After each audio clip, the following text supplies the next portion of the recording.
MPs will vote tomorrow on whether Boris Johnson should be investigated for misleading Parliament over his knowledge of law-breaking parties at Downing Street. It follows a whole stream of apologies. I think 35 have been counted from the Prime Minister in the Commons yesterday for breaching COVID rules set by his government, by him. And we're now joined by Business Minister Paul Scully.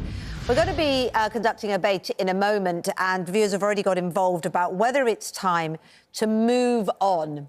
Accept the apology and move on. It's pretty evenly split, I've got to say. Some people very passionate that we just can't because there's more potential to come out. The Sue Gray report has to be published, all of these things. So is one way for you as business ministers to start talking about business more and not talking about this when you come on shows like this, to allow, you know, this investigation to happen, to allow it to be discussed by the community within Commons, by the privileges community? And if it is, surely the answer would be to go and vote for it tomorrow. So, good morning to you. Well, we'll wait to see what the wording of the motion is that comes before us tomorrow, and I think that decision as to how we vote and what the whips will do will be taken, I suspect, later on today. But nonetheless, what I would say in the meantime, though, is you rightly say that the Metropolitan Police investigation is continuing. The Sue Gray report hasn't yet been published in full, and the Prime Minister's anxious that it does, it is published in full.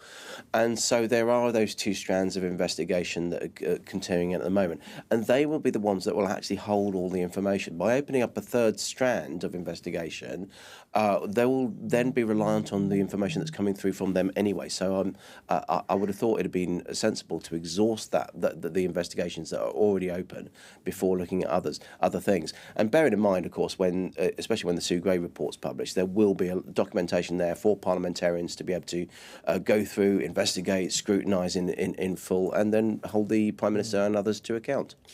How do you feel, Paul Scully? You've gone into politics, you've gone in for, noble reasons, I'm sure, but here you are, defending the leader of your party, our Prime Minister, for breaking the law. And you're the one that has to go in front of millions this morning across all media and not Boris Johnson himself. Is this why you entered politics? Do you think one day I'll be happy to defend a Prime Minister, defend my leader for breaking the law? What I'm doing is coming to speak to you because I'm accountable, just as the Prime Minister is as well. The Prime Minister made his statement yesterday. He had a full apology. He accepted he'd made a mistake and that he respects the Met Police's findings and has paid the fine. But I want to be talking about other things. Clearly I do, because we've got the conflict in Ukraine. We've got energy prices going up. The cost of living is a real concern for so many people. And these are the day-to-day things that we want to tackle. That is the problem, isn't it? That is the problem, Mr. Scully, that actually, I always think about the world looking on. The world looking on at Parliament yesterday with everything going on in the world and here, domestically in our country, as you say, the cost of living crisis. But we can't deal with any of that because we've got a serious problem of trust where so many people in Parliament, yes, they're opposition, and so many people in the general public don't trust our Prime Minister.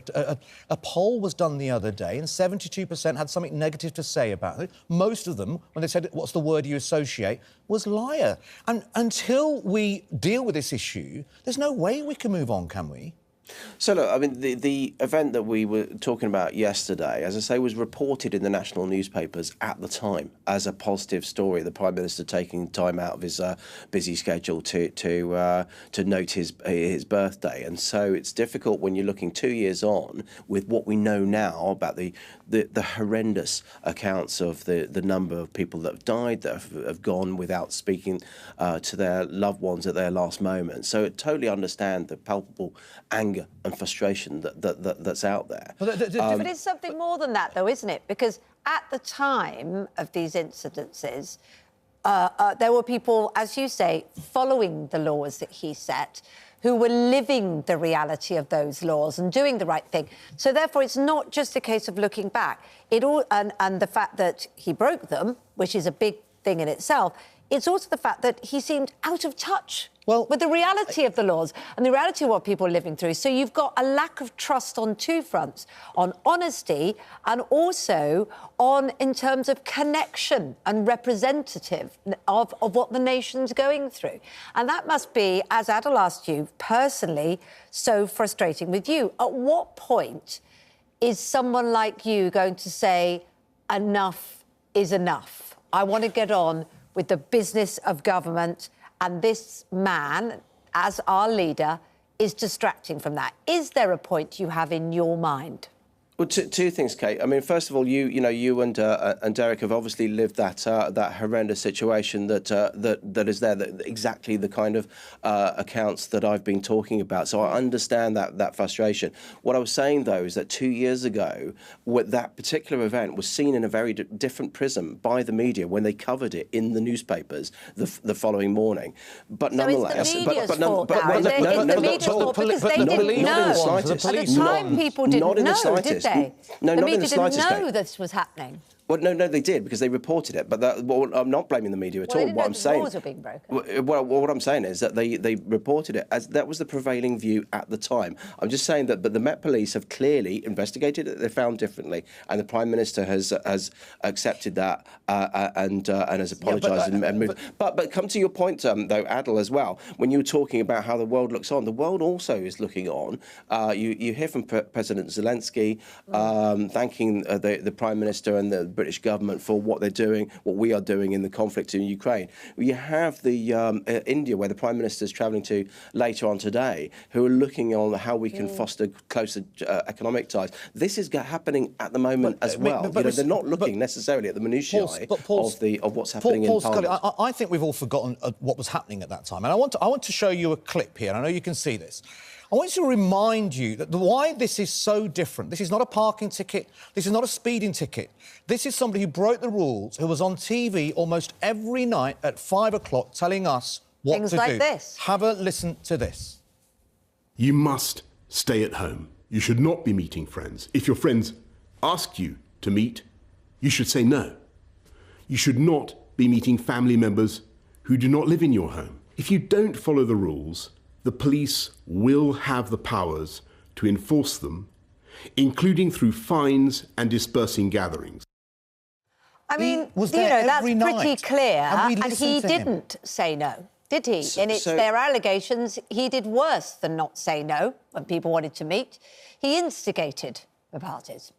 Well, no, I've not seen any evidence of instigating the There's parties from the allegations Prime of it, Minister. though. We Well, that's haven't got to allegations. that yet. That's what I'm saying. There's no evidence yet. But what I'm saying is that the difference, I think, from that clip and what the offence we were talking about yesterday was that the Prime Minister was literally going into a meeting straight after with the same people, as far as I can see, that he was celebrating his birthday just moments before. So it's slightly different from, and I understand the nuance of, again, come back to the anger, the frustration, but it's slightly different from then actually inviting people in that you don't. There's five more. And spreading, There's five spreading the more events. parties he's been alleged to be at. Are you going to come out each time? Are you going to come on to Good Morning Britain each time if those are found to? He gets fined for those. He's found to have broken the rules there. Are you going to come on and defend him each time, or does there come a point that you will go, enough is enough?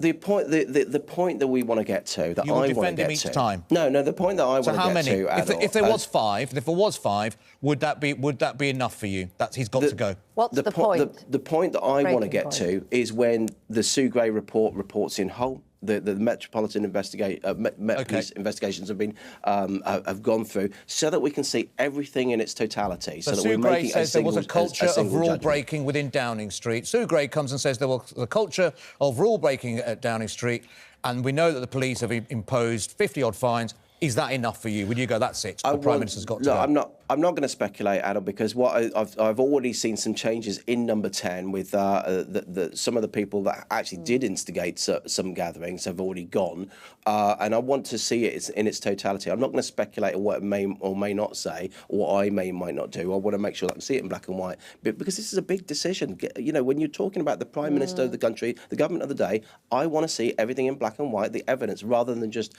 working on headlines. You're the business minister. All the businesses that were fined, perhaps through COVID, should they be allowed an investigation? Can they conduct their own investigations, like Sue Gray's conducting an investigation within the civil service? Why can't all the other small businesses that you represent, that you're supposed to look after, can they have their own investigations into fines and their rule breaking? Well, I think, to be fair, I don't think anyone would say that Sue Gray is anything other than independent and forthright in the way she approaches these sort of things. And clearly, the Met Police is not part of the government. So there is a lot of work that's been done from outside Number 10 that's looking at this, and it will get the answers, and that's what we're looking for. All right, Paul, thank you for being so clear with us this morning. It's an impossible position you're in, isn't it? But good to talk to you, and maybe there'll be a point when we can get on to other matters as well one morning when you come on. Thanks very much indeed.